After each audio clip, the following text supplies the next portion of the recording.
Welcome back to our ongoing year-ender series, Markets in 2025. My guest today is Bhanu Baweja, Chief Strategist at UBS Investment Bank. And I'm going to ask him more about the world, about which he has a better view than most of us here in India. Bhanu, thank you very much for dropping into our studios. It's a pleasure.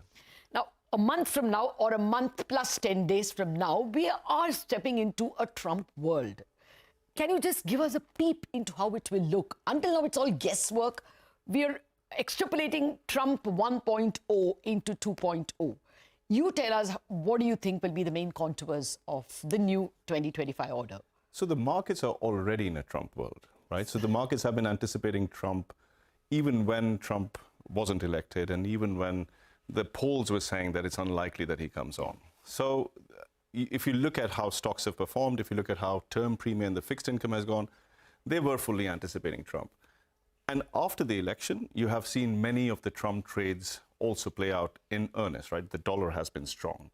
Financials have done quite well. The term premium in the yield curve has remained quite high. So most of the Trump trades are playing out. My sense is that once you actually get Trump's inauguration, there could actually be a phase where you actually have a reality check, because you are pricing in most of the good things that Trump is going to do for the markets. You are pricing in deregulation, or at least, even if it's not fully priced in, you're talking to a considerable extent that's a part of the market narrative in financials, in energy, in real estate in the US. You're thinking about deregulation. You're looking at lower taxes.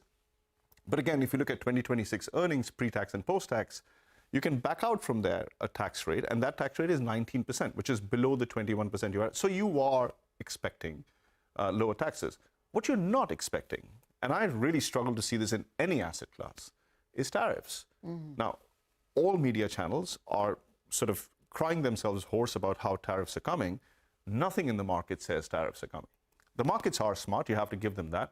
But basically what the markets are implicitly assuming is that this is a transactional position, that Trump comes in and then he negotiates, and then, you know, you pull back. And so tariffs are not a long-term issue, and it's not going to hit the economy. He's using it only for it's a bargaining process, right? He's getting his way. That's an assumption, right? And that's an assumption which I think has been cemented by some picks that he has made in his cabinet, like Scott Bessent, really has a conservative view on tariffs. He's always been saying, in fact, on your channel in the US, he's been saying that we will never take a maximalist approach. But it's not clear at all that he will have the call. The Ministry of Commerce, USTR, US Trade Representative Office, will have the call, and they are talking about tariffs. So that's not priced in. That's one of the reasons we think the markets will face a reality check. By the way, most of our clients disagree with us. They think the US economy is blue hot right now. It is. And they think that moving forward, earnings will continue to do well, valuations will continue to go higher. I think it's a very different setup from Trump 1, where it's hard to see valuations rising. I mean, consider where credit spreads are in the US. They're the tightest they have been in 25 years in this century. Whereas in Trump 1, you had a lot of risk premium on the table that you could shrink and then see valuations going up. So different setup. Okay, so how do you visualize yields going? How do you visualize the Fed reacting? And more importantly, the dollar? So very importantly, even before we talk about sort of what Trump's influence on all of these is, we have to ask ourselves, what happened to the US economy in the last 2 years, right? We've heard this metaphor. It's strengthened. It's strengthened, and the metaphor that's used very often is that it's been exceptional. So what was exceptional? Was productivity exceptional, or was just consumer exceptional? In my humble opinion, it was just the consumer that was exceptional because of exceptional stimulus. So this is banal, old school factors like stimulus, like immigration. Fiscal steroids. Fiscal steroids, as opposed to new world productivity. If that diagnosis is correct, then in the next 2 years, you should see a material step down in consumption and therefore a material step down in US growth. So we are not looking for a recession, but we are saying US nominal GDP goes from a very high 5.5% to a slightly below consensus 3.9%, right? If that happens, inflation will first come down. Tariffs, immigration, lack of immigration notwithstanding, inflation first continues to come down. And what we think, therefore, is that the Fed is going to go close to its neutral, so go close to 3%. The markets are not anticipating that. The market says that it's going to go to just under 4%. So we are more positive on the Fed cutting because of lower inflation than is the street, but because we are more negative on US growth than is the street. The street assumes what happened in the last 2 years will happen in the next 2 years. So it's a case of simple extrapolation. We don't think we should be doing that. Okay, now if the US growth is not going to be exceptional, one of the big reasons that helped India is also our growth was good because of our fiscal steroids, but also because the world was being a positive place. Do you think we're going to face a lot more global headwinds as we try to estimate next year's growth? How heavy will be the global headwinds? The global economy is going to be less friendly than it was in 2023 and 2024 because China is not improving, right? China, despite its stimulus, will see drag in the property market. China will see tariffs compromising global trade further. So that is not a great situation. Europe is going to improve, but you'll have to look at Europe under a sort of magnifying glass to see the improvement because it's very minuscule, right?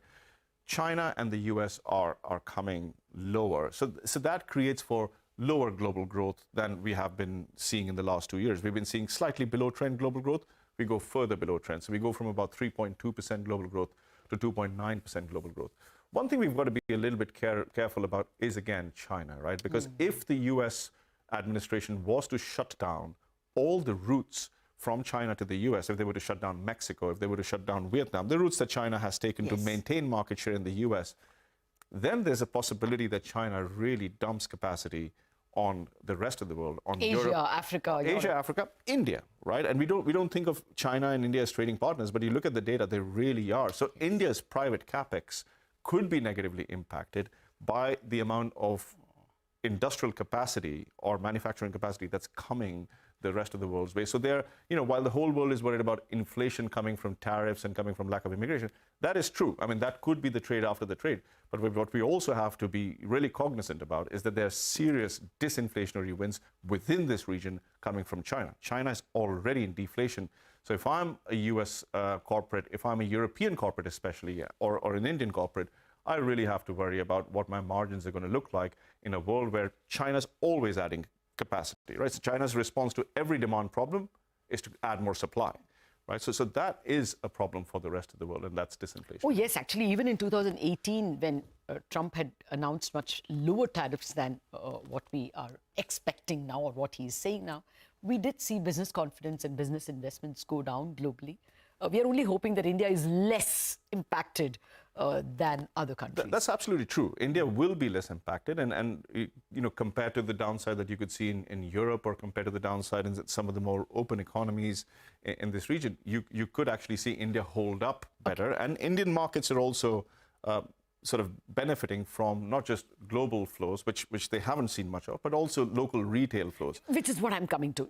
How do you assess the Indian market? Forever, people have been saying that it is expensive, but it's not really given up much. It's just about 6% of the September end highs. Two different questions. One, how do you see growth, both GDP and earnings? And separately, is this flows inexorable, and can the market continue despite being expensive? It is, I love the way you frame it, because it is absolutely right. You almost have to, so the delta in a cycle is going to be driven by the earnings cycle, it's going to be driven by margins, it's going to be whether operating leverage is going up or operating leverage is going down. And right now, we have been in an earnings down cycle, and I think we will probably be troughing sometime soon.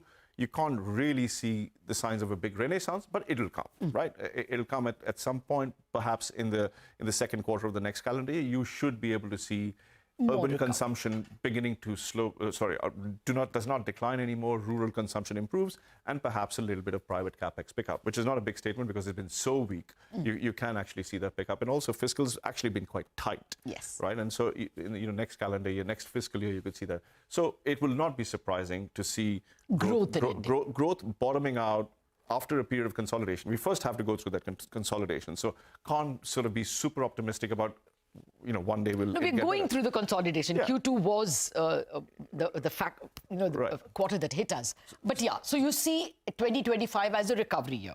I see 2025 as a recovery year, but we first need to go through the consolidation, right? So again, there's a trade, and then there's a trade after the trade. We have not been through the consolidation fully, but that's the cycle, right? But what has happened in India, especially post-COVID, is that the ease of trading for many folks in the retail space has been so enhanced that people have been through SIPs and also through directly into the market, putting more and more money into the market. Now, that is a dangerous game. There's no doubt about that. But, think about what these people's P&L is, right? They have not seen a downturn. They have not seen a downturn, right? We've sort of grayed our hair in these markets. We know downturns come, right? You haven't, by the way. But we know downturns come. But they have not seen a downturn. So their stop loss, they're not going to get. So they are buying the dip all the time. And for them, it's a rational response, right? If I've gone from 100 to 180, if the markets go to 150, people will buy the dip. So that's why I think we have to be careful that despite the consolidation in earnings or revenues, the dips in India for now could be a little bit shallow. Now, at some point, you have to pay the piper, right? At some point, when the flows are coming down, you could actually see the opposite situation where the macro is fine, but the flows are going to turn much more negative. Everything that I'm seeing suggests that we are still quite a long away from that. Okay, right? let me stop you there because I'm being warned we are out of time. So just tell me, at the moment, what you are the you manage cross assets. You're the global asset manager practically. What are your top 3 assets now, and what do you think will maybe the top 3 assets in the second half of 2025?